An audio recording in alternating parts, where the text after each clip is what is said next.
Hello friends, welcome back to my channel. তো তোমরা দেখেই বুঝতে পারছো যে কি রেসিপি তোমাদের সাথে শেয়ার করব। একজন সকাল সকাল কাঁকড়া নিয়ে চলে এসছে, ছোট বড় সব রকমের কাঁকড়া ছিল। এটা সামুদ্রিক কাঁকড়া, আর কাঁকড়া কাটতে গিয়ে কত কেরামতি দেখাচ্ছিল। হ্যাঁ, আর তারপরে তাড়াতাড়ি করে মা কাঁকড়াগুলো কেটে পরিষ্কার করে নুন হলুদ দিয়ে মাখিয়ে নিয়েছিল, আর কিছুটা কড়াইতে সর্ষের তেল দিয়ে কাঁকড়াগুলো ভালো করে ভেজে নিয়েছিল। কাঁকড়াগুলো খুব ভালো ছিল, বড় বড়ও ছিল, কিছুটা মিডিয়াম সাইজেরও ছিল। আর এগুলো প্রত্যেকটা কাঁকড়া ঘি ছিল, মানে এগুলো মেয়ে কাঁকড়া ছিল। তো কাঁকড়াগুলো খুব সাবধানে কাটছিল মা, কারণ কাঁকড়াতে প্রচুর ঘি ছিল, তো সেখানে খুব সাবধানে কাটতে হয় এগুলো।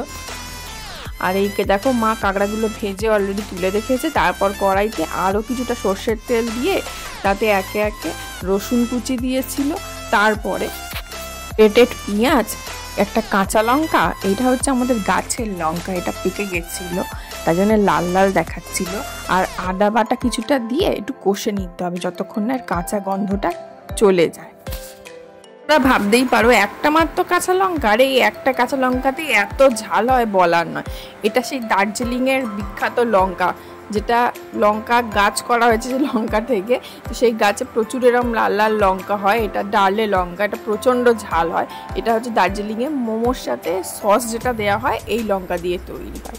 আর তারপরে একে একে হলুদ গুঁড়ো, ধনে গুঁড়ো, জিরে গুঁড়ো আর কিছুটা কাশ্মীরি মির্চ দিয়ে ভালো করে কষিয়ে নেব।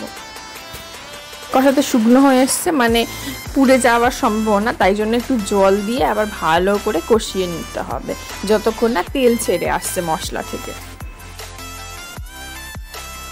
দেখো, মশলাটা প্রায় কষানো শেষ হয়ে এসছে, কারণ মশলা থেকে তেল ছাড়তে শুরু করে দিয়েছে।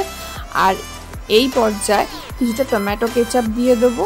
তোমরা চাইলে টমেটো কুচি দিতে পারো, টমেটো কেচাপে একটু টেস্টটা ভালো হয়, ওই জন্য দিয়েছিলাম।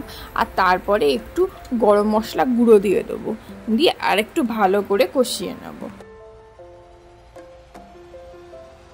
তারপরে সেই ভেজে রাখা কাঁকড়াগুলো এতে দিয়ে দেবো, দিয়ে আবারও একটু ভালো করে কষিয়ে নেব। তারপরে স্বাদ মতো কিছুটা নুন দিয়ে নেবো। নুনটা একটু বুঝে দিতে হবে, কারণ কাঁকড়াতে অলরেডি নুন হলুদ মাখিয়ে ভাজা ছিল, তো সেই জন্য নুনটা একটু বুঝে দিতে হবে। তবে বেশ খানিকক্ষণ ধরে কাঁকড়াটা কষানোর পরে দেখবে অটোমেটিকই তেল ছেড়ে আসছে, আর তখনই পরিমাণ মতো জল দিয়ে নেবো। জলটা আমি বেশি দেবো না, জলটা অল্প দেবো, কারণ কাঁকড়ার এটা ঝাল হচ্ছে, মাখা মাখা হবে, সেটাই ভালো লাগে।